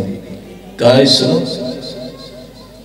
لا اجد غلا لأحد من المسلمین، میں نے آج تک اپنے دل میں کسی مسلمان کے بارے میں کینہ اور بغض نہیں پالا۔ وَلَيْسَ فِي قَلْبِي غِمْرٌ، میرے دل میں کسی مسلمان کے بارے میں گرہ نہیں ہے۔ وَلَا أَحْسُدُ عَلَىٰ أَحَدٍ عَلَىٰ شَيْءٍ أَعْطَاهُ اللَّهُ إِيَّاهُ، میں نے آج تک کسی سے حسد نہیں کیا۔ 3 کام میں نے کر لیے۔ کتنی مختصر 6 سالہ اسلام کی زندگی ہے، اللہ عز و جل نے انعام بھی 3 دیے، جنت کی بشارت دی، اور اللہ عز و جلال کا عرش چوم اٹھا استقبال میں، اور 70,000 فرشتوں نے جنازے میں شرکت کی۔ بلکہ آثار تو یہ بتاتے ہیں، سرتاج رسول فرمانے لگے صحابہ سے ذرا جلدی کرو اس کو غسل دیں، کہیں غسل دینے کے لیے بھی فرشتے سبقت نہ کر لیں۔ اے اللہ، ان روشن چہرے جو بیٹھے ہیں ان کی اولادوں اور نسلوں میں بھی عدل کو پیدا فرمانے لگا۔ چوتھا کام جو مجھے اور آپ کو کرنا ہے وہ یہ ہے، عبادات اور ریاضتیں اللہ کے رسول صلی اللہ علیہ وسلم کی سنت کے مطابق کرنے کے بعد، حکمت شرعی میز کو اختیار کرنے کے بعد، عدل و انصاف اپنی زندگی میں پیدا کرنے کے بعد، چوتھا کام رسول مقبول صلی اللہ علیہ وآلہ وسلم نے ایک نقشہ بھی پیش کیا ہے۔ میرے بھائی نے کتنی پیاری آیت پڑھی تھی، وَاعْتَصِمُوا بِحَبْلِ اللَّهِ جَمِيعًا وَلَا تَفَرَّقُوا، رسول مقبول صلی اللہ علیہ وسلم نے چند باتیں اس ضمن میں سمجھائی تھی جو میں ادب کے ساتھ آپ کی خدمت میں بھی پیش کیے دیتا ہوں۔ فرمایا افترقت اليہود على 71 فرقہ كلها في النار الا واحدہ، لوگوں یہودیوں کے 71 فرقے تھے، 70 جہنم میں جائیں گے، ایک جنت میں جائے گا، جنہوں نے موسیٰ علیہ السلام کی پیروی کی۔ وافترقت النصارى على 72 فرقہ كلها في النار الا واحدہ، عیسائیوں کے 72 فرقے ہوئے، 71 جہنم میں جائیں گے، ایک جنت میں جائے گا، جنہوں نے عیسیٰ علیہ السلام کی بات کو مانا۔ وستفترق أمتي على 73 فرقة كلها في النار إلا واحدة. میری امت کے 73 فرقے ہوں گے، 72 جہنم میں جائیں گے، ایک جنت میں جائے گا. قیل من ہم یا رسول اللہ صلی اللہ علیہ وسلم، اللہ کے محبوب وہ کون ہوں گے جن کے بارے میں آپ بشارت دے رہے ہیں کہ وہ جنت میں جائے گا؟ قال هم الجماعہ، وہ جماعت ہوگی. جامع ترمذی کی دوسری روایت کو اٹھائیے، اللہ کے رسول سے پھر پوچھا گیا قیل من ہم یا رسول اللہ، جماعت تو ہوگی، کون سی جماعت؟ آپ نے نام نہیں بتایا، کام بتایا ہے. ما انا علیہ واصحابی، آج جس دین پہ میں ہوں اور میرے صحابہ ہے، جس دین پہ ہوگا یہ جنت میں جائے گا. رسول اکرم صلی اللہ علیہ وآلہ وسلم کے اس زندگی کے زاویے کو سمجھیے. آپ فرمایا کرتے تھے میرے صحابہ پتہ میں آپ کو اتحاد کی بات کیوں بتاتا ہوں، اس کی وجہ یہ ہے اللہ کے رسول کی زبان کے نکلے ہوئے الفاظ کا وزن دیکھیے اور اس کی رعنائی دیکھیے. فرمایا کرتے تھے ید اللہ علی الجماع، اللہ کی نصرت اور مدد تمہیں چاہیے تو پھر تم مل جل کے زندگی گزارو، اتحاد و اتفاق سے رہو. البرکت مع الجماع، اگر تمہیں چاہیے کہ اللہ ذو الجلال کی نصرت و تائید کے ساتھ ساتھ تمہیں برکتیں بھی زندگی میں آ جائے، تمہارے قول و فکر، تمہارے اقوال و اعمال میں برکت آ جائے، تو پھر اجتماعیت کو پسند کرو، اختلافات اور تفرقہ بازی کو چھوڑ دو. اللہ کے رسول صلی اللہ علیہ وسلم نے فرمایا الجماعت رحمہ والفرقۃ عذاب. اگر تم چاہتے ہو اللہ کی رحمت کے مستحق بننا تو مل جل کر ایک جماعت مسلمانوں کی بن کر رہو، افتراق چھوڑ دو. کیونکہ رحمت کیا ہے؟ الجماعت رحمہ، مل جل کے رہ کے زندگی گزارنا یہ رحمت کا باعث ہے. تفرقے بازی یہ عذاب کی نشانی ہے. بلکہ قربان جاؤ فداہ ابی و امی وکل ما یملک نفسی، میرے ماں باپ قربان ہو جائیں محمد مصطفیٰ پر، اور ہر وہ چیز جس کے ہم مالک ہیں وہ بھی قربان ہو جائے. کس قدر عظیم بات کہہ دی. من اراد بحبوحۃ الجنہ، اگر کوئی چاہتا ہے جنت الفردوس میں اعلیٰ مقام لینا فلیلزم الجماعہ، وہ اتحاد و اتفاق اور جماعت بن کے زندگی گزارے، افتراق سے اپنے آپ کو بچائے. رسول اکرم صلی اللہ علیہ وسلم سے سچی محبت ہے تو اس کے فرامین سے بھی محبت کیجئے اور اس کو زندگی میں اتارنے کی اور اسی کے مطابق زندگی گزارنے کی توفیق رب سے مانگی اور کوشش شروع کر دیجئے. آخری بات، اور اس پہ میں اپنی بات کو مکمل کروں گا. میرے معزز اور مکرم و محتشم بھائیوں اور بزرگوں، رسول اللہ صلی اللہ علیہ وآلہ وسلم نے صحابہ کرام کو جو دین دیا اس میں سب سے خوبصورت پہلو جو ہمیں نظر آتا ہے، جو پہلو آج امت میں کمزور ہوتا جا رہا ہے، وہ تزکیے اور تربیت کا پہلو ہے. اگر آپ میری بات سے متفق ہو تو آپ اکیلے بیٹھ کے بھی سوچئے گا علم دنیا کے پاس بہت ہے لیکن کمی ہے تو تربیت اور تزکیہ کی کمی ہے. میں کیسا مسلمان ہوں، مجھے بڑے کا احترام کرنے سے لذت کیوں نہیں آتی؟ میں اپنے علم پہ گمنڈ کرتے ہوئے بدتمیزی کے الفاظ بولنے کی جرات کیسے کرتا ہوں؟ اور محمد مصطفیٰ صلی اللہ علیہ وسلم نے فرمایا تھا من لم یجل کبیرنا فلیس منا، جو کسی بڑے کا احترام نہیں کرتا اس کا میرے ساتھ تعلق ہی کوئی نہیں ہے. مجھے چھوٹے پہ ظلم کرتے ہوئے اس پیغمبر جس کے میں محب ہوں، جس کا میں اطاعت گزار بننا چاہتا ہوں، جس کا میں مطیع و فرما بردار ہوں، چھوٹے پہ کمزور پہ ظلم کرتے ہوئے سوچ کیوں نہیں آتی؟ اس پیغمبر نے تو فرمایا تھا من لم یعقل کبیرنا ویرحم صغیرنا فلیس منا، جس طرح بڑے کا احترام کرنے والے سے میرا تعلق نہیں ہے، جو چھوٹے پہ شفقت نہیں کرتا اس کا بھی مجھ سے تعلق نہیں. آج مجھے خیر خواہی کرنے کی طرف کیوں نہیں پیدا ہوتی؟ میں اگر کسی کو عزت نہیں دے سکتا تو میں بے عزتی کرنے کے لیے تیار کیوں ہوتا ہوں؟ کوئی بیت اللہ کی طرف انگلی اٹھائے ہم انگلی توڑنے کے لیے تیار ہے، کوئی نظریں اٹھائے اس کی آنکھیں نکالنے کے لیے تیار ہے۔ بھول گئے کہ اللہ کے پیغمبر اسی بیت اللہ کا طواف کر رہے تھے اور فرما رہے تھے ما اطیبک وما اطیب ریحک والذی نفسی بیدی لحرمت المؤمن اعظم عند اللہ حرمتا من۔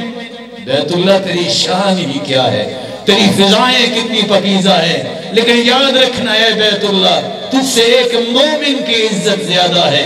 ان اللہ حرم منک واحدا، اللہ نے تیری ایک حرمت بیان کی ہے، وحرم من المؤمن ثلاثا، مومن کی 3 حرمتیں بیان کی ہے، حرم دمہ ومالہ وعرضہ وَأَلَّا يُظَنُّ بِهِ ظَنُّ السُّوء، اس کا مال لوٹنا بھی حرام، اس کی جان مارنا بھی حرام، اور اس کی عزت پامال کرنا بھی حرام، اور ساتھ یہ فرمایا اس کے بارے میں بدگمان ہونا بھی جائز نہیں۔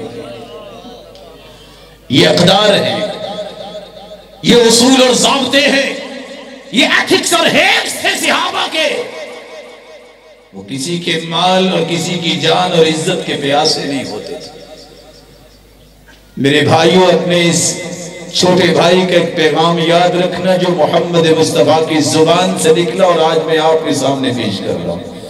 مجھے تو آج تک یہ سمجھ نہیں آئی، اللہ کی قسم، ویسے بھی میں کوئی زیادہ پڑھا لکھا نہیں ہوں، شاید اس لیے سمجھ نہیں آئی کہ ہو مسلمان ہو مومن اور وہ کسی مسلمان اور مومن کو قتل کرنے کی سوچ کیسے پیدا کر سکتے۔ لو ان اہل السماوات والارض اشترکوا فی دم واحد لأکبہم اللہ فی النار، اگر 7 آسمانوں کی کھربوں فرشتے، نورانی مخلوق، 7 زمینوں کی مخلوقات، 14 کے 14 طبق کسی ایک مومن کے قتل میں شریک ہو جائیں، نو ڈاؤٹ یہ چیز آف دی ریکارڈ ہے۔ اب سب کے سب فرشتے اور ساری دنیا کے لوگ یک بارگی وار تو نہیں کریں گے، کوئی مشورے میں شریک ہوگا۔ فرمایا اگر ایک مومن کے قتل میں کوئی کسی طریقے سے شریک ہو جائے، قیامت کا دن ہوگا، رب تعالیٰ ایک مومن کے بدلے 14 کے 14 طبق جہنم میں ڈال دیں گے۔ کبھی مومن کی قیمت تو جانا کرو، کبھی مومن کی عظمت تو سمجھو۔ اس مومن کے بارے میں غیبت کرنا کیسے جائز ہے؟ کس کے امتی ہے ہم؟ جس پیغمبر نے فرمایا تھا ذکرک اخاک بما یکرہ، ایسی بات کیوں کرتے ہو جو بھائی کو ناپسند ہے؟ اور آپ یہ کہہ کے ہی کر لیتے ہو، میں تو منہ پہ بھی کہہ سکتا ہوں، منہ پہ اس طرح کے الفاظ کہہ دینا جو جائز نہیں ہے تو وہ بھی جائز نہیں ہے۔ رسول اکرم صلی اللہ علیہ وسلم کے امتی ہو کر آج چغلیاں عام ہیں۔ لا يدخل الجنت نمام، چغل خور جنت میں نہیں جائے گا۔ آج مسلمان ہیں، پڑوس میں ایک ایسا مسلمان ہے تیری فکر سے موافق نہیں، تیرے ایمان کو یہ کیوں نہیں ضرب لگتی کہ اللہ کے رسول نے فرمایا اسلام اس نے قبول کیا ہے، ایمان کی محبت رکھتا ہے، اس کی سوچ میں فکر ہے، کمی عمل میں کوتاہی ہے، اس کمی کو کوتاہی کو دور کرنے کے لیے اس کے گھر پہنچیے، اس کو پیغام دیجئے، اس کے سامنے محبت سے، اس کے سامنے احترام سے دین پیش کیجئے۔ اللہ کے پیارے پیغمبر کے پاس ایک شخص آتا ہے اور آ کے دیکھو سوال کیا کرتا ہے، یا رسول اللہ اعدل لی فی الزنا، سرتاج رسول مجھے بدکاری کی اجازت دیجئے۔ صحابہ کرام فرماتے ہیں نا کیا کر رہے ہو اور کس ہستی کے سامنے کیا بول رہے ہو؟ طبیب اور ڈاکٹر ہی ہوتا ہے، کہا رک جاؤ، کچھ ایسے مریض ہوتے ہیں ان کو کچھ پتہ نہیں ہوتا کیا بول رہا ہوں، اور آپ نے بھی ایمرجنسی میں دیکھا ہو۔ فدنا منہ، اسی کو کہتے ہیں جو پوری کائنات کے زخموں پہ مرہم لگانے آئے تھے، اسی کو کہتے ہیں انما انا نعمت مہدا، لوگوں مجھے رب تعالیٰ نے ہدایت کی نعمت بنا کے تمہاری طرف بھیجا ہے، اسی کو کہتے ہیں مجھے رب تعالیٰ نے رحمت بنا کے بھیجا ہے۔ طائف کی بستی والوں نے پتھر مارے تھے، باتیں بھی کی تھی، خون بھی نکلا تھا، آپ کے چہرے انور سے خون بھی احد کے مقام پہ نکلا تھا، جو حیشت رکبتو آپ کے گھٹنے مبارک بھی زخمی ہوئے تھے، پاؤں سے بھی خون نکل رہا تھا، اور طائف کے لوگوں نے جب تنگ کیا اللہ نے فرشتے کو بھیجا، ملک الجبال کو بھیجا۔ صحیح بخاری کو اٹھا کے دیکھیے، وہ آ کے کہتا ہے ان شئت ان اطبق علیہم الاخشبین، آپ کی طرف مجھے میرے رب نے بھیجا ہے، جاؤ میرے محبوب سے پوچھو، اگر آپ کہتے ہو تو پوری بستی کو دو پہاڑوں میں پیس کے رکھ لے۔ کہا نہیں، ارجو ان یخرج اللہ من اصلابہم من یعبدون، نہیں میں یہ نہیں چاہتا، ہو سکتا ہے یہ بھول کے نہیں مانتے، اللہ ان کی پشتوں سے نکلنے والی اولاد کو سمجھ دے۔ مجھے میرے رب نے رحمت بنا کے بھیجا ہے، میں ایسا نہیں کروں۔ رسول اکرم صلی اللہ علیہ وآلہ وسلم اگر میرے اسوہ اور قدوہ اور نمونہ ہے تو اس قصے کو غور سے سنیے۔ فدنا منہ، آپ کو پتہ ہے جب کسی مریض کو پیشنٹ کو لے کے آتے ہیں تو وہ تو کبھی تڑپ رہا ہوتا ہے، کبھی اس کے حواس باختہ ہوتے ہیں، کبھی الفور ڈاکٹروں کو ہی بول دیتا ہے، لیکن ڈاکٹر جس کی کہتے ہیں ان کے اندر سیکریفائس کرنے کی یہ پاور ہوتی ہے۔ پھر کیا ہوا؟ ڈاکٹرز ہی بھاگ کے آتے ہیں۔ سرتاج رسول نے صحابہ کی بات تو صحیح قریب ہو گئے، ڈاکٹر سب سے پہلے نبض دیکھتا ہے، نباز ڈاکٹر ایسے ہی ہوتے ہیں اور فوراً فرسٹ ایڈ دیتا ہے۔ سرتاج رسول نے کون سی فرسٹ ایڈ دی ہے؟ آپ صلی اللہ علیہ وسلم نے چند سوالات کیے، ڈاکٹر بھی کرتا ہے دنیا کا، کیا کھایا، کیسے ہوا، لیکن آپ کی ذہانت اور آپ کی وہ عالی فکر، وہ افق فکری کو دیکھیے۔ آپ نے صرف 4 کوسچن کیے۔ نوجوان سے پوچھا تحبوہ لأمک، جس چیز کی اجازت چاہ رہے ہو اگر پسند ہے تمہیں کہ تمہاری ماں کے ساتھ کوئی ایسی زیادتی کرے؟ قال لا واللہ، نہیں اللہ کی قسم۔ قال وَلَلنَّاسُ يُحِبُّونَ لِأُمَّهَاتِهِمْ، لوگوں کی بھی عزتیں ہیں، مائیں ہیں، یہ کل کو گماں بننے والی ہوگی، وہ بھی پسند نہیں کرتے۔ أَتُحِبُّهُ لِبِنْتِكَ، پسند ہے تمہیں کہ تمہاری بیٹی کے ساتھ کوئی زیادتی کرے؟ قال لا واللہ، نہیں اللہ کی قسم۔ قال وَلَلنَّاسُ يُحِبُّونَ لِبَنَاتِهِمْ، لوگوں کو بھی پسند نہیں ہے کہ ان کی بیٹیوں کے ساتھ کوئی جرم کرے۔ أَتُحِبُّهُ لِخَالَتِكَ أَتُحِبُّهُ لِعَمَّتِكَ أَتُحِبُّهُ لِأُخْتِكَ، تمہاری بہن خالہ اور پھپھو کے ساتھ کوئی زیادتی کرے پسند ہے؟ قال لا واللہ، نہیں اللہ کی قسم۔ قال وَلَلنَّاسُ يُحِبُّونَ لِأَخَوَاتِهِمْ وَعَمَّاتِهِمْ وَخَالَاتِهِمْ، لوگ بھی یہ پسند نہیں کرتے۔ یہ سوالات ہوئے، اس نوجوان کا سر جھک گیا۔ اب دیکھے گا علاج کیسا ہوا۔ یہ کون سی ہستی ہے؟ اعطی قوت 30، جس کو اللہ نے 30 لوگوں کے برابر طاقت سے نوازا تھا۔ رکانہ ایک پہلوان تھا، اس نے جب دیکھا کہ سرتاج رسول اکیلے ہیں وادی میں، اس کے ذہن میں شیطان نے ایک بات ڈالی کہ آج موقع ہے، آ کے کہتا ہے آؤ مجھ سے کشتی کر لو۔ سرتاج رسول نے فرمایا کوئی بات نہیں، آ جاؤ۔ اٹھا کے مارا، کہتا نہیں میں نے بھی ٹرکس استعمال نہیں کیے، دوبارہ آئیے، دوبارہ بھی اٹھا کے مارا۔ پہلوان بڑا مشہور تھا، کہتا ہے اب 100 بکریاں انعام بھی دوں گا اگر آپ تیسری مرتبہ بھی جیت جاؤ۔ آپ نے پھر اٹھا کے مارا، کہا نہیں بکریاں نہیں چاہیے، اما الغنم فمردودۃ علیک، جاؤ بکریاں میں تمہیں دیتا ہوں، اسلام قبول کر لے۔ دیکھیے ایک سرتاج رسول کی فکر کیا ہے۔ سرتاج رسول کو اللہ نے طاقت دی تھی، ایسے پیغمبر کو سامنے کو ایسی لفظ بولے وہ کیا کچھ نہیں کر سکتے تھے، لیکن علاج دیکھیے، آپ نے کندھے پہ ہاتھ رکھا، اس زبان اطہر سے کلمات جاری ہو گئے۔ اللہم طہر قلبہ، اللہم اغفر ذنبہ وحصن فرجہ وطہر قلبہ، اے اللہ اس نوجوان کے دل کو پاکیزہ بنا دے، اے اللہ اس کے گناہوں کو معاف فرما دے، مولا کریم اس کو پاک دامن بنا دے۔ مسند امام احمد کی روایت ابو امامہ بیان کر رہے ہیں، ان لفظوں کی وضاح پیمائش کیجئے گا۔ فَلَمْ يَلْتَفِتْ بَعْدَ ذَلِكَ إِلَى شَيْءٍ، یہ 3 کلمات اس مبارک ہستی کی زبان سے نکلے تھے، اور انداز دیکھ لیجئے کیا تھا۔ صحابی کہتی ہیں پھر پوری زندگی اس نوجوان نے کسی کی طرف آنکھ اٹھا کے نہیں دیکھا۔ آ جاؤ، اگر محبت اس پیغمبر سے تو اس کے زندگی کا انداز بھی ہم اپنا لیں، میری دعوت کا طریقہ، میری تبلیغ کا طریقہ، میرے سمجھانے کا طریقہ محمد مصطفیٰ جیسا ہونا چاہیے۔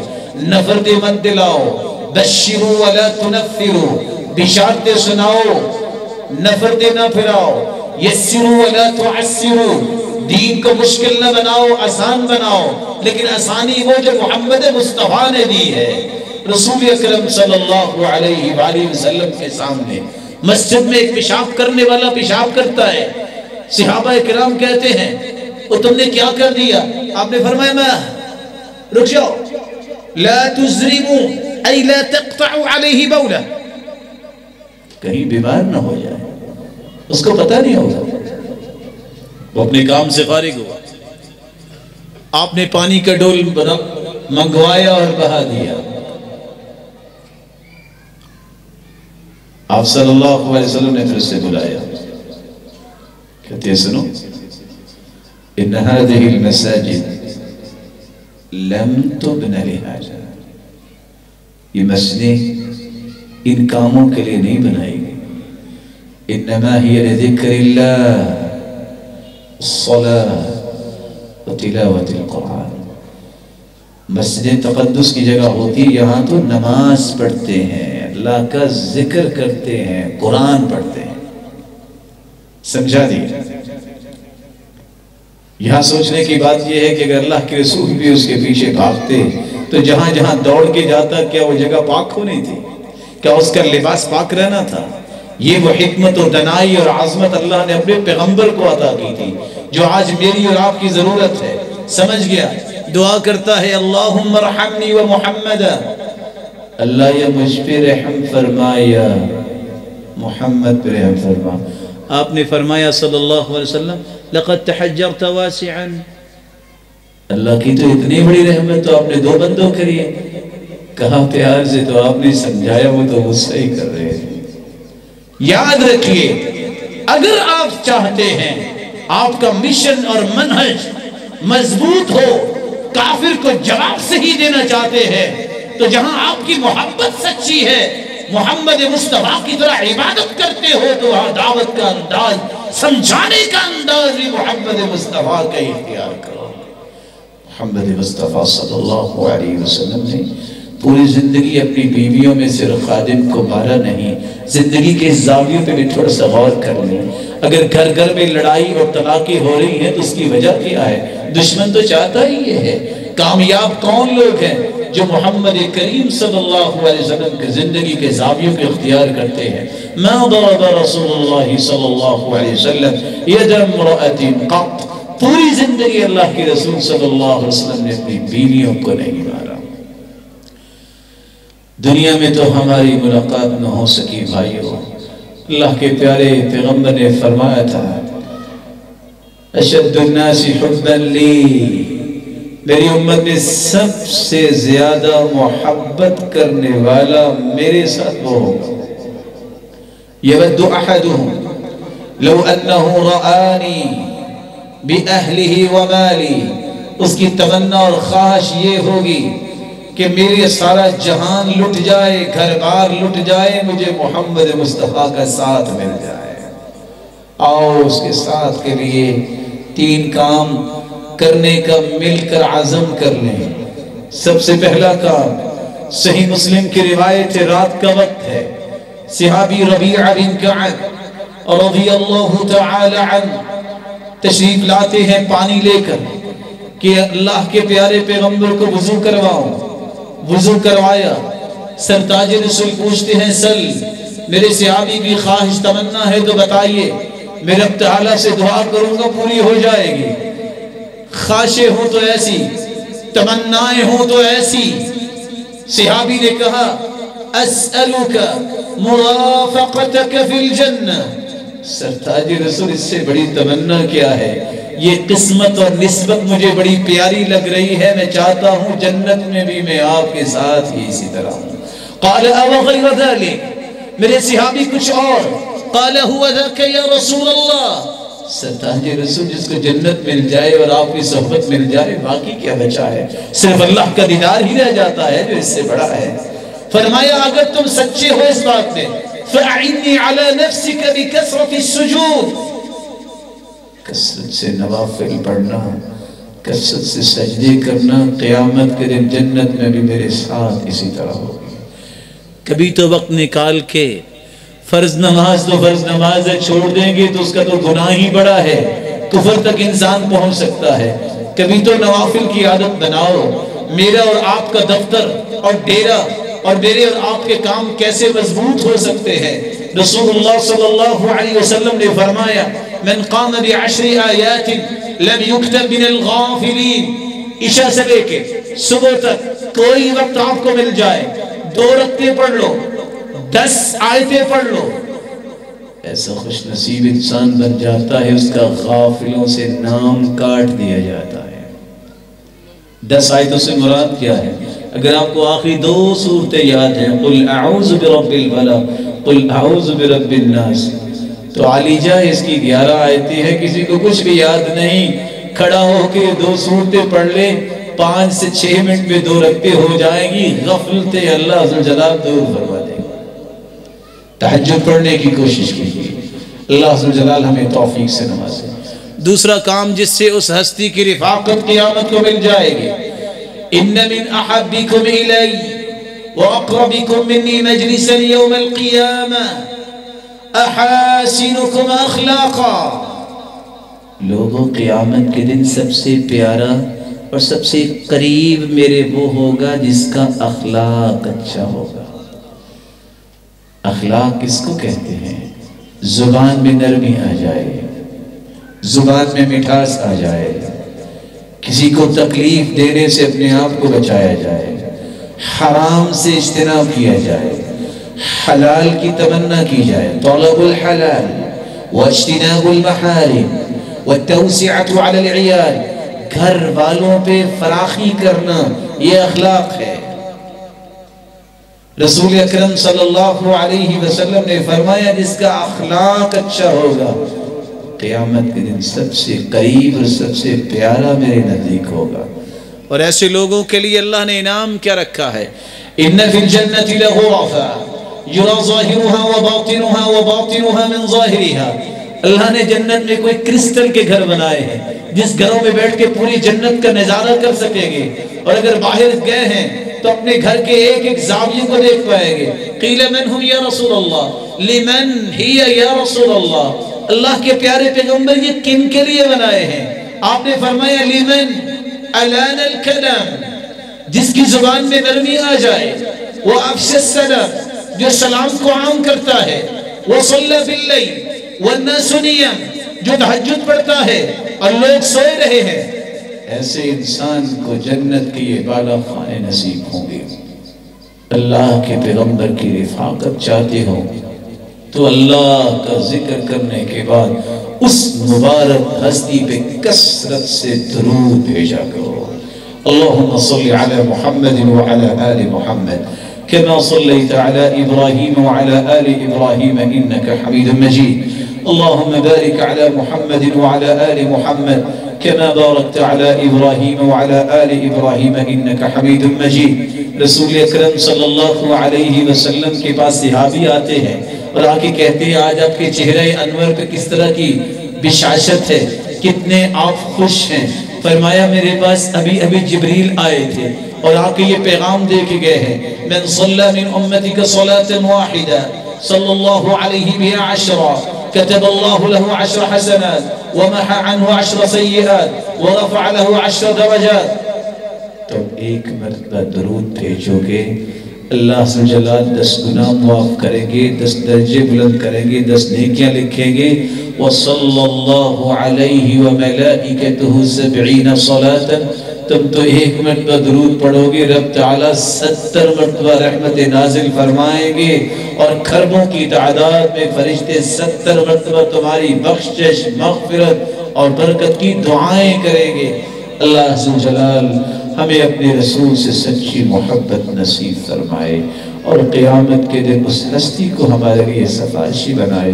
الہ العالمین ہم بہت کمزور ہیں، ہمارے ایمان کو مضبوط فرما۔ الہ العالمین فکری اور قولی اور عملی کمزوریوں کو دور فرما۔ الہ العالمین جتنے یہ روشن چہرے بیٹھے ہیں یا جو سن رہے ہیں، اگر کوئی بیمار ہے تو ان کی بیماریوں کو شفاؤں میں بدل دے۔ الہ العالمین جو کسی مصیبت میں ان کی مصیبت کو خوشیاں بنا دے۔ الہ العالمین جو صاحب اولاد ان کی اولادوں کو نیک بنا، دست و بازو بنا، آنکھوں کی ٹھنڈک بنا اور صدقہ جاریہ بنا۔ جو اولاد کی نعمت سے محروم ہیں ان کی جھولیوں کو بارونق بنا۔ مولا کریم جو مالدار ہیں ان کے مال میں برکت فرما دے اور ان کو شریروں کی شرارت اور حاسدوں کی حسد سے بچا۔ مولا کریم جو بے روزگار ہیں تو ان کو بھی توکل بنا دے، مقروض کے غیبی خزانوں سے مدد فرما۔ الہ العالمین اس وطن عزیز کے مسلمانوں کی حفاظت فرما۔ اللہ ان سب کو اتفاق و اتحاد اور یگانگت کی توفیق عطا فرما، ایک دوسرے کی عزت و احترام اور محبت کرنے والے ہوں۔ الہ العالمین دشمنان اسلام کو نیست و نابود فرما۔ مولا کریم جس طرح تیرے پیغمبر کی شان سننے کے لیے جمع ہے، اللہ سب کو جنت الفردوس میں جمع فرما اور اپنے محبوب کی رفاقت نصیب فرما اور اپنے دیدار کا مستحق بنا۔ وآخر دعوانا ان الحمد للہ رب العالمین۔